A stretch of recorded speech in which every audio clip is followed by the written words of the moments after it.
much. You look happy.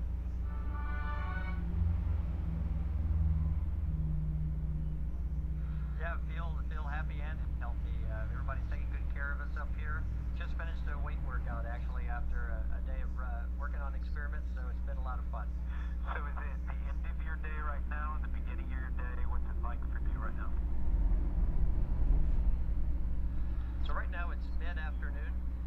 We're on Greenwich Mean Time. I woke up, started after breakfast, started doing a bunch of experiments in the Japanese module, the Kibo, and actually setting up a series of experiments that'll be going on over the next couple of weeks. Had lunch, continued on with the work in the laboratory, had a couple of workouts, and here we are in the middle of the afternoon now. It's interesting. Do you have to work out a lot up there? Yeah, as a matter of fact, you do. Being in space in zero gravity, where your body doesn't have to work at all to stand up, to sit down, or even to lie down, being floating in space is more relaxing to the muscles than even lying in bed on Earth, since we don't feel the effects of gravity. So we would turn into jellyfish probably if we didn't work out. And we work out on a treadmill. Right here to the side of me is a cycle ergometer, stationary bike, if you will. And we have a great resistive exercise device. You can lift up to 600 pounds. I can't do that, but one could. And so we're working out the bones and the muscles to keep them all strong. It's pretty important to be functional when we get back home. So you sleep really well up there? Oh, it's probably different for different people. When I first got here, I was so excited and so much that I wanted to do that I did not sleep just great. It's kind of like you're really busy at work and you have deadlines and that kind of thing. It's a little bit hard to sleep. But as you progress, as your body gets used to floating as well and not lying against the bed and your head's not against a pillow, as you get used to that, the sleep becomes just wonderful. Oh, that's amazing. And what about eating? How often do you have to eat? Do you have to eat extra calories while you're up there? We listen to our bodies and eat when we're hungry. We were told that we can lose weight if we don't work at it. There's something about, we don't quite understand it, but something about living in zero gravity, even though we are floating a lot of the time. Maybe it's all the workouts we do. But we need more calories than we think we do. And so we eat a good bit. We have this pantry that's just stocked full of stuff. We can eat whenever we have time. And there is time set aside for each meal of the day. So we work it in. The food's great. What about dreams? What are your dreams like up there? Are they vivid? Are they different? I've talked to a lot of astronauts about that, and my dreams have not changed. But I understand that a lot of astronauts have floating dreams. That's typically the most common kind that are different. Well, I take that back. I did have one floating dream. I was outside the space station, not in a spacesuit, floating around the outside and looking at it. And that was a little bit exciting, a little overly exciting at the time, but when I had the dream, but it was a lot of fun actually too. Does it feel spacious up there? It actually does. So you're looking at this module here, and we're surrounded by outer space just on the sides here, at the top and the bottom, surrounded by outer space all around. And you'd think it'd be kind of confining, but the space station is about the size of a 5-bedroom house, and you don't have to stand on the floor. I can use the wall as a floor. I can be up on the ceiling. So you actually have more space than you think you do. It's easy to move around. We can float by each other. Sometimes we move these racks up and we obstruct the area completely, but we can still easily float on by. So actually it feels quite spacious. I don't feel confined at all. Well, that's amazing. Do you ever listen to music while you're up there? I do. During workouts is the most common time, I think, when people listen to music. Sometimes, not me, but others might listen to music while they're working on their laptop, something like that. Music's very much a part of our lives up here. Chris Hadfield is a musician himself, a performer, and so he's been playing and recording some music up here. But quite a few astronauts actually play instruments. I play a little classical guitar myself. But listening to music helps us get through the workouts, and for some people might help them relax.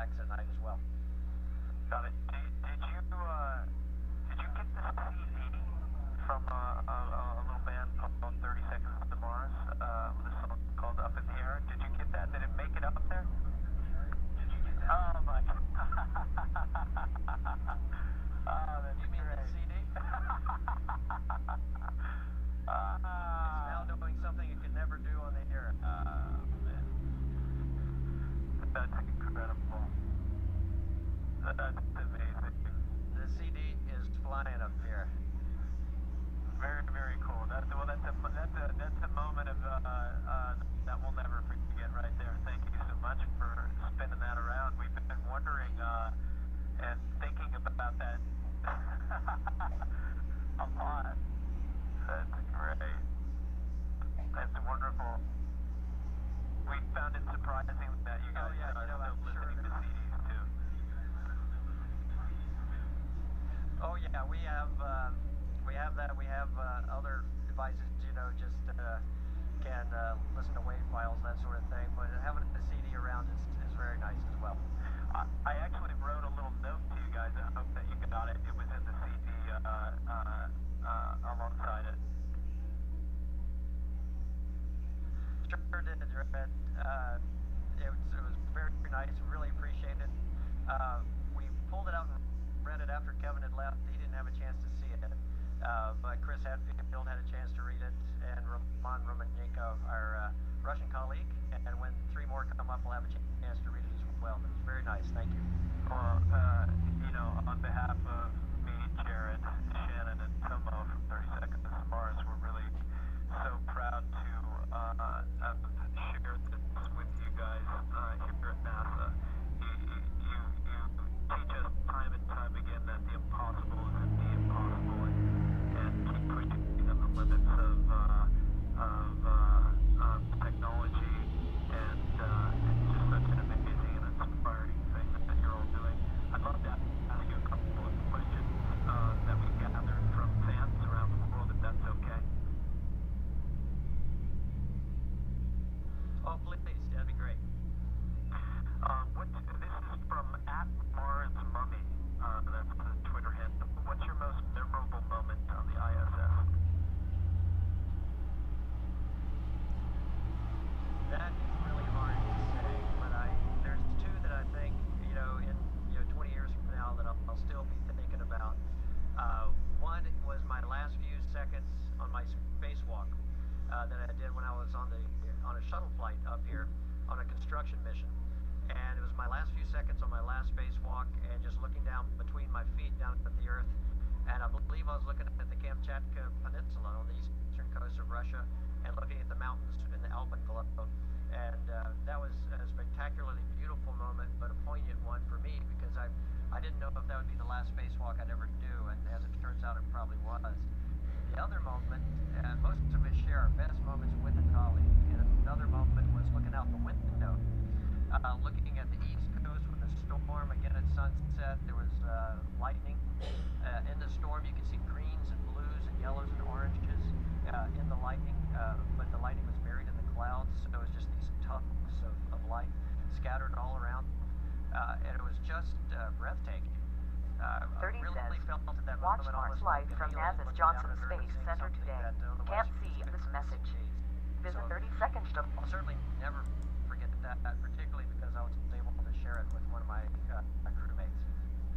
That sounds beautiful. @Elena _decast says, if you could choose to live either in space or Earth, which would it be? I spent my whole life being curious about space, and I'm very lucky, very privileged to have that curiosity satisfied. There's always more to learn, but as wonderful as it is up here, we all kind of agree. We look back at the Earth and we fall back in love with the Earth again. So yeah, my place is feeling the pull of gravity, my feet on the ground. Not only because my family is there, my friends are there, but that's where we came from, and that's kind of where our bodies are tuned to belong in a lot of ways. It'll be a very exciting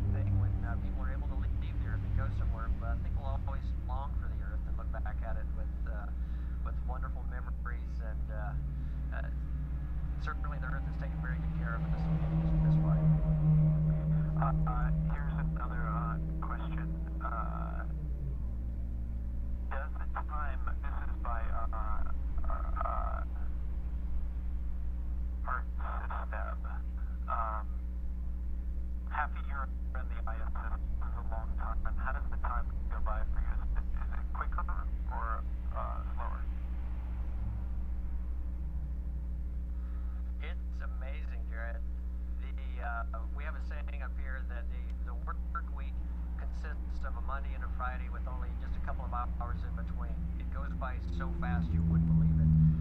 Mostly because every moment is interesting and exciting. Just, it's exciting to talk to you. It's exciting to float this microphone in front of me. Nothing ever gets old, but mostly because we have meaningful, very intense work to do in all of these laboratories, and we're seeing amazing results every day. We don't understand them all, but we relate them to the scientists on the ground who are figuring out what it all means. And it's just it's a whirlwind of activity that is intensely exciting, and of course, time just flies by when that happens. What's one thing that you'd love to see happen in space that hasn't happened in space, besides get up in the air?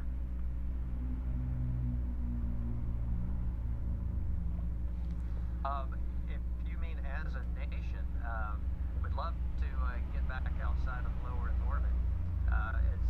Low Earth orbit is an important place to be to learn how to do space flight, so we can mature as a spacefaring nation. But regardless of the destination, whether it's Mars, an asteroid, or the moon, I think everybody's looking forward to getting back beyond that and seeing those photos and hearing the voice of the person that looks back and sees the Earth as a sphere, as a ball again.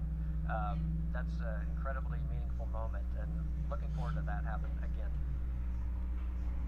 Have you seen anything unexpected or strange out there? What's the weirdest thing you've ever seen up there?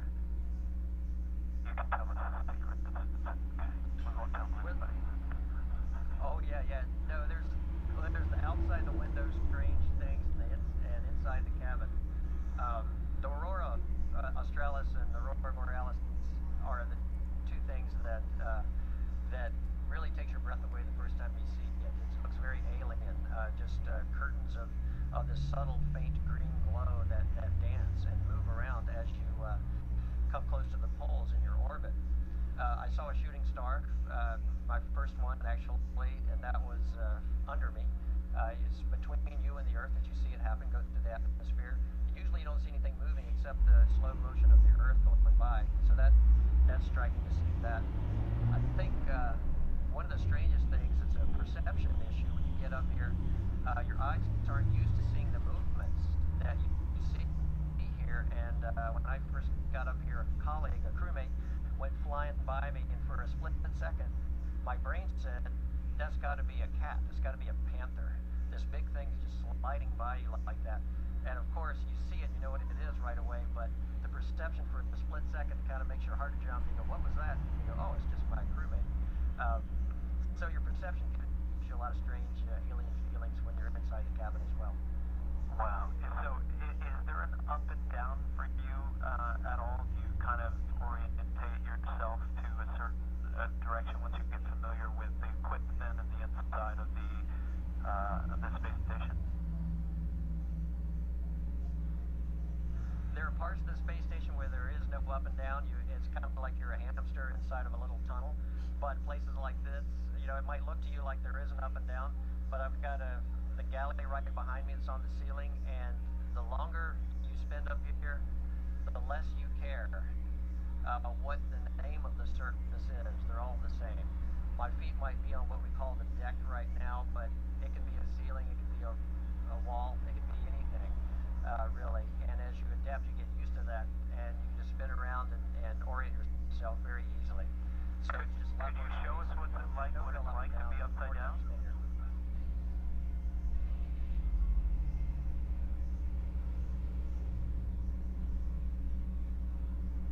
And actually, I'm not upside down. The camera's upside down. Now the camera's attached to the ceiling. Okay, all right. And I'm on the floor. So I like get to do the adapted, interview you like find that that out right away. Nice. There's the question, have you ever danced in space, and will you show us what a little dance is like right now?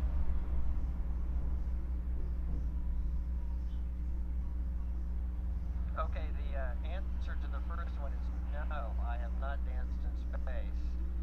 And therefore, I can't show you any dance that I would do, but there are certain things you can do in space that dancers cannot do on the ground. It's not fair because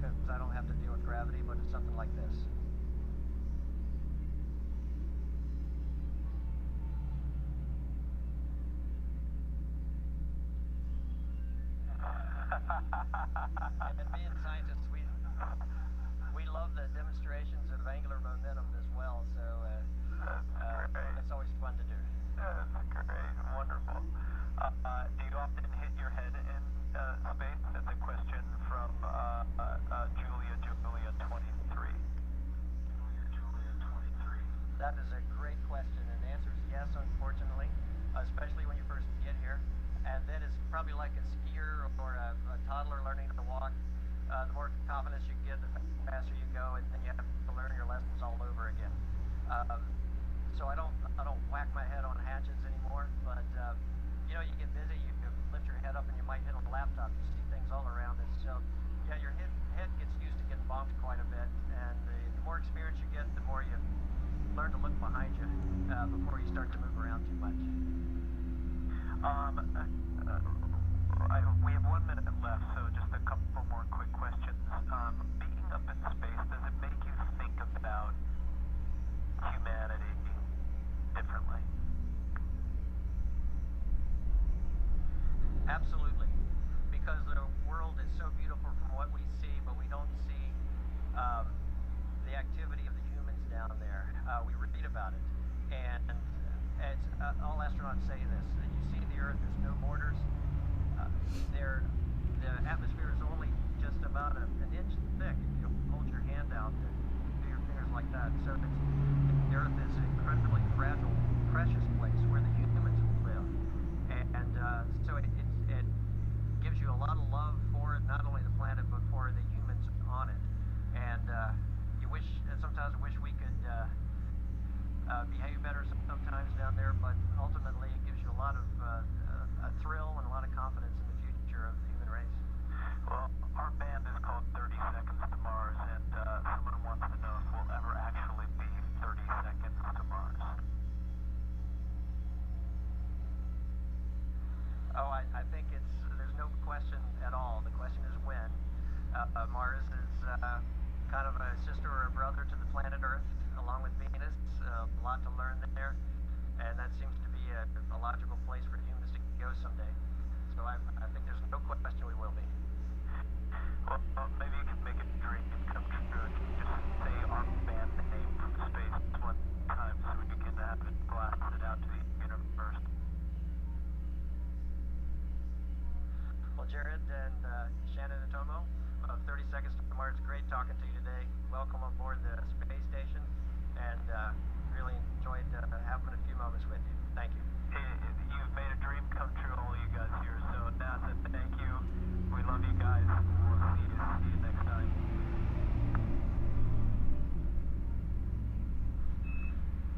We'll see you next time. Thanks very much.